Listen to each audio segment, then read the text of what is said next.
नमस्कार, मैं रीनू यादव आप सभी दर्शकों का अन्नदाता कार्यक्रम में स्वागत करती हूं।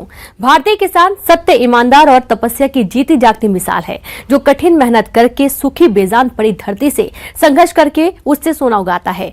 ऐसे भारतीय किसानों को खेतीबाड़ी से जुड़ी बहुत सी नई लाभकारी जानकारियां देने के लिए हर रोज सुबह हम आपके साथ आते हैं। टमाटर की खेती से अधिक उपज पाने के लिए सही किस्म और ठीक से फसल की देखरेख बहुत जरूरी है।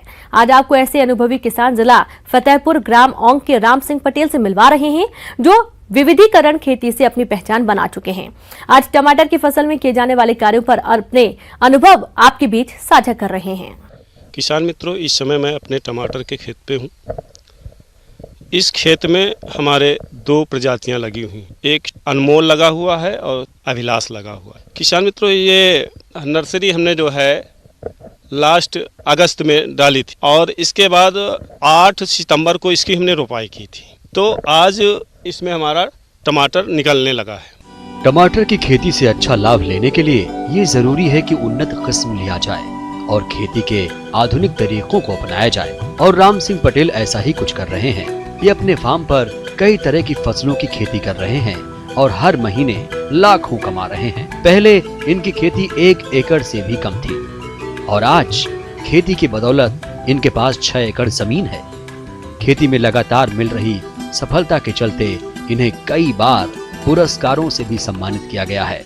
किसान मित्रों, इसमें हमने हम इसमें जो है नई अपनी तरीका, अपनी सूझबूझ से नया तरीका एक निकाला है, बेड सिस्टम में टमाटर करना। इसमें क्या है कि हम देखिए 6 फुट का एक बेड बनाते हैं और 1.5 फुट की नाली बनाते हैं। तो हमें क्या होता है कि हमें पानी और जो खाद देनी होती है हम नाली पे देते हैं और हमारा जितना फल है वो ऊंचे भाग पे पड़ा रहता है, जिससे उसमें फल हमारा ख़राब नहीं होता है। और क्या है कि हमें बहुत कम पानी में, मान लीजिए एकड़ में 1 घंटा पानी अगर हम समरसेबल से चला देते तो 1 घंटे में 1 एकड़ हमारा टमाटर सींच जाता है। तो क्या है कि इस तरह से हमारी पानी की बचत हो रही है। इसमें जब सूखा भाग पड़ा रहता है तो खरपतवार नहीं उगते हैं, तो लेबर चार्ज भी बहुत कम आता है। किसान मित्रों, हम इसी तरह की टेक्निक अपनाते हैं जिसमें लागत कम हो, लेबर चार्ज कम हो और इनकम ज़्यादा हो। तो ये वो पद्धति है जिसमें लेबर चार्ज बहुत कम लगता है। मात्र एक निराई हुई है नाली और निराई गुड़ाई का और ज़्यादा आवश्यकता नहीं पड़ी है। इस तरह से करने पे अगर हम टाइमली, अगर सही सिस्टम में चलें, सही समय का प्रबंधन हम करें, तो टमाटर में क्या होता है, अगर हम शुरू सितंबर में अगर इसकी रोपाई करते हैं तो इसमें ज़्यादा कीट प्रबंधन की आवश्यकता नहीं पड़ती। अगर हम अर्ली करते हैं तो हम इसमें जो है कीट प्रबंधन का हमें ज़्यादा करना पड़ता है। देखिए, मेरे पूरा खेत निरोगी है, लेकिन हमें इसमें ज़्यादा हमें जो है दवा का स्प्रे नहीं करना पड़ा है। हम इसमें गौमूत्र आधारित जो कीटनाशक बना के स्प्रे किया है, वर्मी कंपोस्ट का प्रयोग किया है। इस तरह से हम करते हैं। अगर जब इससे नहीं, अगर हमारा जो है, अगर गौमूत्र आधारित कीटनाशक से कभी कभी नहीं, जब बीमारी या कीड़े नहीं रुकते हैं, तब हम क्या करते हैं कि उस समय कुछ, जैसे हमारे लासी लग रही है, अगर या तो नीम का ऑयल मिल जाए तो स्प्रे करते हैं। अगर नीम ऑयल नहीं मिला तो फिर इमिडाक्लोरोपिड 1 ml प्रति लीटर के हिसाब से स्प्रे करते हैं। और माहू अगर लगती है तो हम इसमें जो है वही 1 ml इमिडाक्लोरोपिड का जो है स्प्रे करते हैं। हो सकता है फंजीसाइड में अगर हमें ज़्यादा दिक्कत आ रही है कि फल में चट्ठा या सुकड़न आता है तो मैंकोजेब 2 ग्राम प्रति लीटर या इंट्राक्राल 2 से 2.5 ग्राम प्रति लीटर, या फिर जो है कॉपर ऑक्सीक्लोराइड का भी हम 2 से 2.5 ग्राम प्रति लीटर के हिसाब से स्प्रे करते हैं, जिससे हमारा इस रोग से जो है हमें जो है फसल की सुरक्षा हो जाती है। इनका कहना है कि किसी भी फसल से ज्यादा उपज लेने के लिए अन्य जरूरी कार्यों के अलावा फसल को कीट और रोग मुक्त रखने की जरूरत होती है।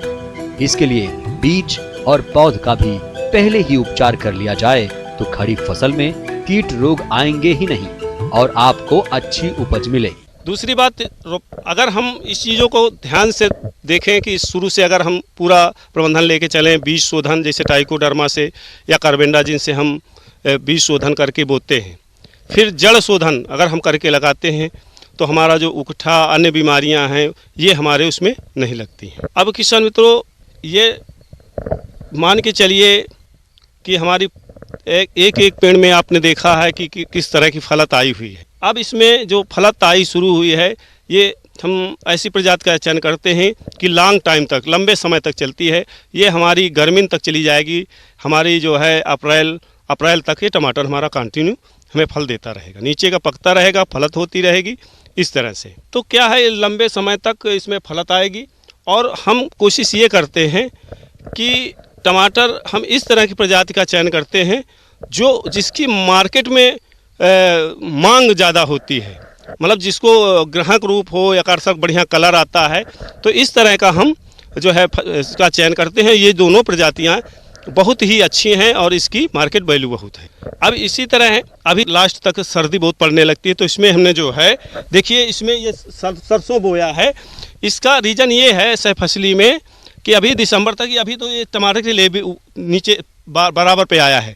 अभी ये 15 दिन बाद टमाटर के ऊपर, फसल के ऊपर थोड़ा निकल जाएगा। जनवरी में भीषण सर्दी या कोहरा का प्रकोप होता है, तो ये फसल हमारे जो है टमाटर की फसल की रक्षा करती है। तो इस तरह हम जो है सह फसली में हमें सरसों भी मिल जाता है और हमारी जो है टमाटर की फसल भी सुरक्षित रहती है। सरसों के अधिकतर फसलों में फूल फलियां बन गई हैं और इस समय आसमान में बादल देखा जा रहा है, जिससे माहू कीट का प्रकोप हो रहा है।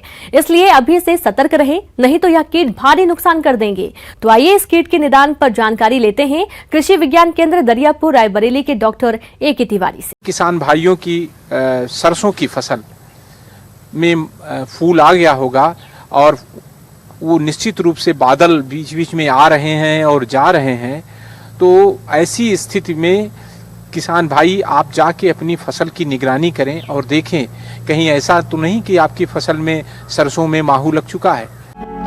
चेपा, जिसे माहू कीट भी कहा जाता है, यह कीट हल्के हरे पीले रंग का 1.0 से 1.5 लंबा होता है। इसके प्रौढ़ एवं शिशु पत्तियों की निचली सतह और फूलों की टहनियों पर समूह में पाए जाते हैं। प्रौढ़ व शिशु पौधों के विभिन्न भागों से रस चूसकर नुकसान पहुंचाते हैं। फसल पर इस कीट का लगातार आक्रमण रहने पर पौधों के विभिन्न भाग चिपचिपे हो जाते हैं, जिन पर काला कवक, परिणाम स्वरूप पौधों की भोजन बनाने की क्षमता कम हो जाती है, जिससे पैदावार में कमी हो जाती है।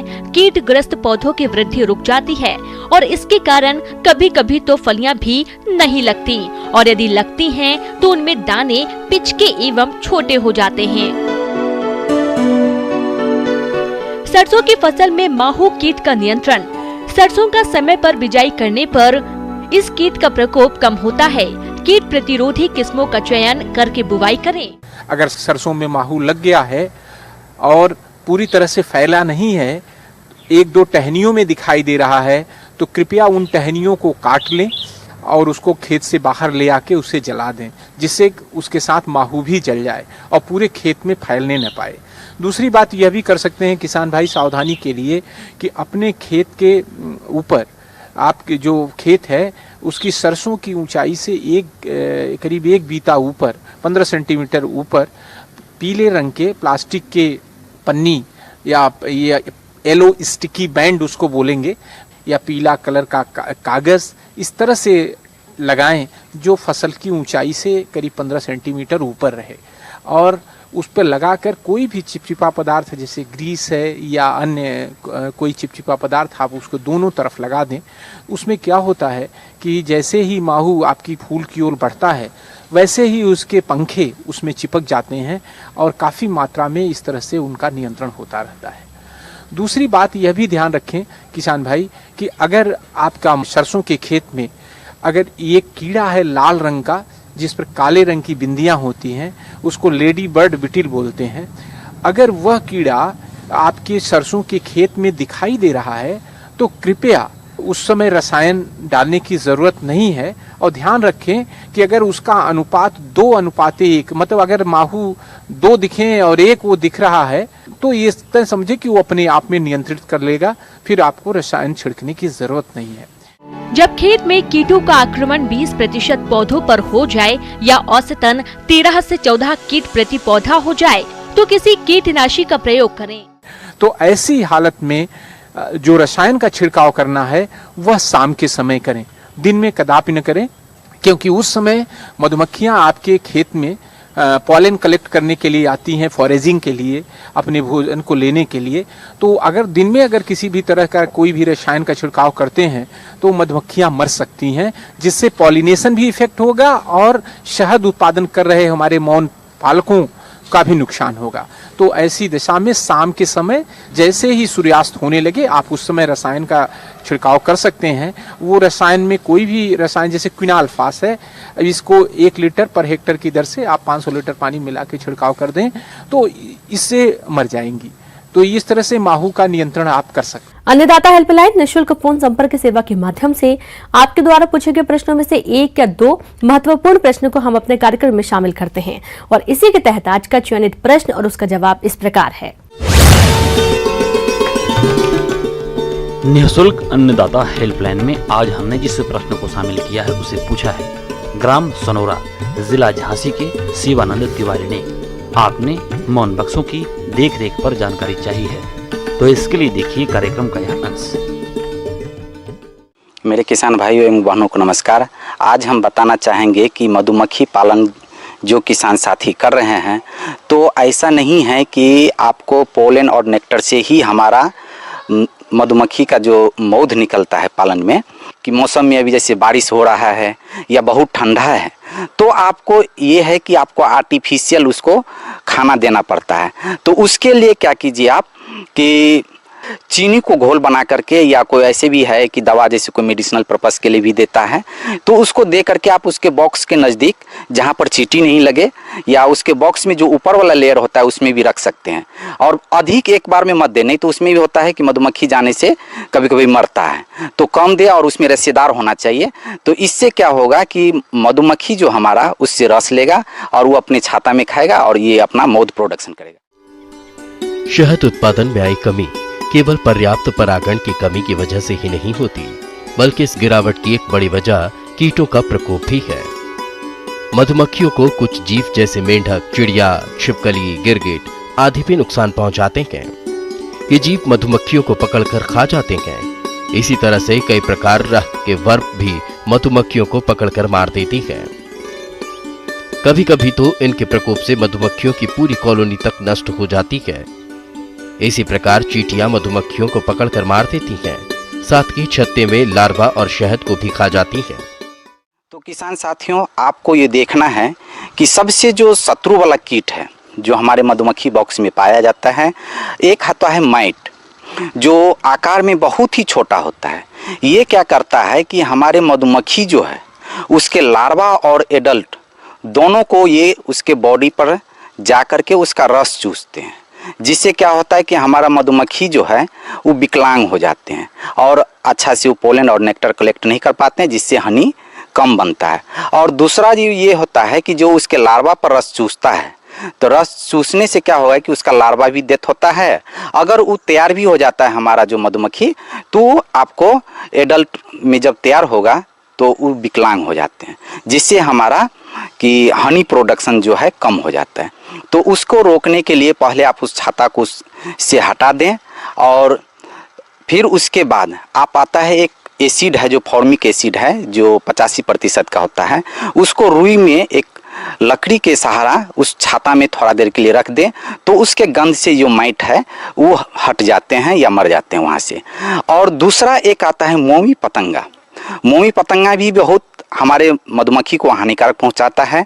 ये क्या करता है कि जाली में एक जैसे मकड़ी का जाली होता है इस टाइप से बना लेता है, तो इससे क्या होता है उसका सांस नली को ये बंद कर देती है, जिससे हमारा मधुमक्खी मर जाते हैं। और इसका जो लार्वा है, मोमी पतंगा का जो लार्वा है, ये भी क्या करता है कि जो मधुमक्खी का छाता होता है उसमें छेद कर देते हैं और छेद करके जितना भी मौध है उसको रस चूसते रहते हैं। तो ये है, और अगर उसको रस चूसने से जब कंप्लीट हो जाएगा तो उसके मधुमक्खी छाता पर फिर उसको छाता भी खाना चालू कर देता है। तो इसीलिए जिन किसान साथियों को लगे कि आपके मधुमक्खी बॉक्स में काला टाइप का दिखने लगे, उसमें जाली दिखे, तो आप उस छाता को पहले हटा दीजिए और फिर क्या कीजिए कि आप उसमें गंधक 1 ग्राम का उसको जला करके उसका धुआं उस बॉक्स में दीजिए, जिससे क्या होगा कि मोमी पतंगा का ये होगा। अगर और नहीं तो एक कीटनाशक है डाइकोफोल, उसको भी जला करके उसको धुआं आप बॉक्स में दे सकते हैं, जिससे कि आप इस कीट से छुटकारा ले सकते हैं। माइट के प्रकोप की स्थिति में 85 mg फॉर्मिक एसिड का उपयोग रुई के फाहे में एक लकड़ी की मदद से लपेटकर बक्से में रख देना चाहिए, जिससे इसकी गंध से कीटों से छुटकारा पाया जा सके। इसके अलावा ऐसी जगह जहां पर कीटों का प्रकोप ज्यादा होता है, वहां पर मधुमक्खियों को परागण के लिए पलायन न करें। माइट कीट से प्रभावित मधुमक्खियों के अंडे और लार्वा वाले छत्ते स्वस्थ मधुमक्खियों से दूर रखने चाहिए। मधुमक्खियों को भोजन में पर्याप्त पोषक तत्व उपलब्ध कराएं। मधु बॉक्सों के स्टैंड के नीचे कटोरियों में पानी भरकर रखें। इससे चींटियों का प्रकोप नहीं होगा। वर्म को पकड़कर तुरंत मार दें। साथ ही छिपकली, मेंढक और चिड़ियों से भी बचाव करें। और एक बात और ध्यान रखने वाली बात है किसान साथियों, कि आप जहां बॉक्स लगाए हैं तो वहां पर आप देख लीजिए कि अगर आपको जंगल लगे या खरपतवार को हटा करके साफ रखें। और मधुमक्खी का जो स्टैंड होता है जिस पर आप बॉक्स रखते हैं, तो उस बॉक्स को क्या कीजिए कि नीचे में ऐसा व्यवस्था कीजिए कि उसमें पानी डाल दीजिए, जिससे कि चींटी जो ऊपर नहीं चढ़े, या कोई कटोरा के माध्यम से उसमें बना देता है, बहुत अच्छा से रहता है स्ट्रक्चर, तो उसमें पानी हर वक्त उसमें मेंटेन करिए, ताकि ये होगा कि चींटी और जो दूसरा जो शत्रु कीट है मधुमक्खी के लिए वो उस पर नहीं चढ़ पाए। और इससे आप कर करके आप मधुमक्खी का लाभ बहुत ही अच्छा से ले सकते हैं किसान साथियों।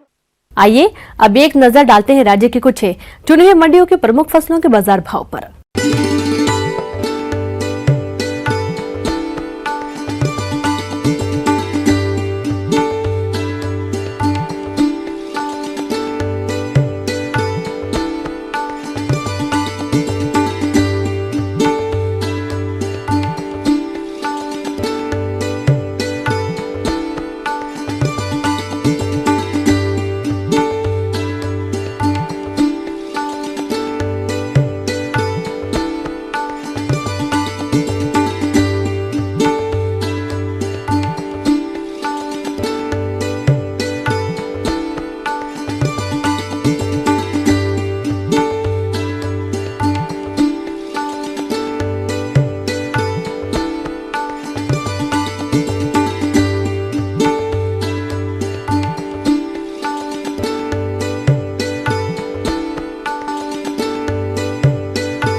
किसान भाइयों, अन्नदाता आपकी सेवा के लिए संकल्परत है। कृषि संबंधित समस्या एवं सुझावों के लिए आप हमें इस पते पर संपर्क कर सकते हैं। प्रोड्यूसर अन्नदाता news 18 Uttar Pradesh, Uttarakhand, Ramoji film city, Hyderabad 501512। साथ ही आप हमें ईमेल भी कर सकते हैं। हमारा ईमेल है p18annadaataup@nw18.com। और इसके अतिरिक्त आप हमें निःशुल्क हेल्पलाइन नंबर 180041922155 पर सोमवार से शनिवार सुबह 10 से शाम 4 बजे के बीच संपर्क कर सकते हैं। अब आइए देखते हैं कल दिखाए जाने वाले कार्यक्रम की मुख्य झलकियां। छत पर बागवानी करें, पाए पौष्टिक शाक सब्जियां।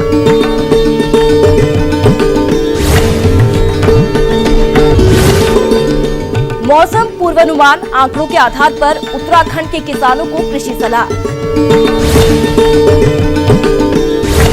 किसान भाइयों, अब समय हो रहा है आपसे विदा लेने का, तो हमारी अन्नदाता टीम को दीजिए इजाजत। कल फिर आपसे मुलाकात होगी कृषि संबंधित कुछ और महत्वपूर्ण जानकारियों के साथ। नमस्कार।